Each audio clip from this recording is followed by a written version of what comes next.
आपल्या सर्वांना माहीत आहेच की या नगर जिल्ह्यामध्ये दुधाच्या भेसळीचा जो गैरप्रकार झालेला आहे आणि त्यामुळं या दूध भेसळीमुळे एक नवा समस्या आणि विषय आम जनतेसमोर आहे आणि म्हणून यावर अनेक वेळा चर्चा झालेली आहे। वृत्तपत्रातून अनेक बातम्या आलेल्या आहेत। शासनाला जागृत करायचा प्रयत्न केलेला आहे, परंतु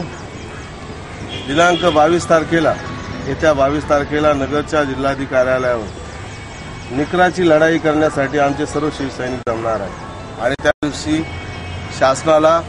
त्यांच्या प्रश्नाबाबत राज्य सरकार आणि केंद्र सरकारचं जे निष्काळजीपणाचं आणि सर्वांना सहाय्य करणारी अनेक खात्याला सहाय्य करणारी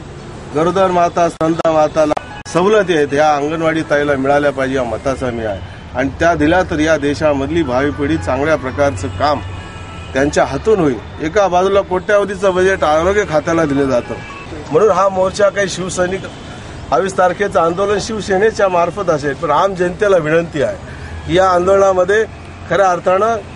लहान मुलांपासून सर्वांपर्यंत हा प्रश्न निगडीत आहे की खरं म्हणजे दुधासाठी दूध न पिणारा माणूस दाखवा असं जर म्हटलं तर असं कुणी कोणत्या जातीचा धर्माचा पंथाचा माणूस दुधाशी निगडीत आहे आणि म्हणून हा विषय सर्वांशी निगडीत आहे। हा प्रश्न काही शिवसेनेचा ऐकायला विनंती की आंदोलनामध्ये आम जनतेनं सहभागी व्हावं अशी नम्रतेची हात जोडून आग्रहाची विनंती करतो।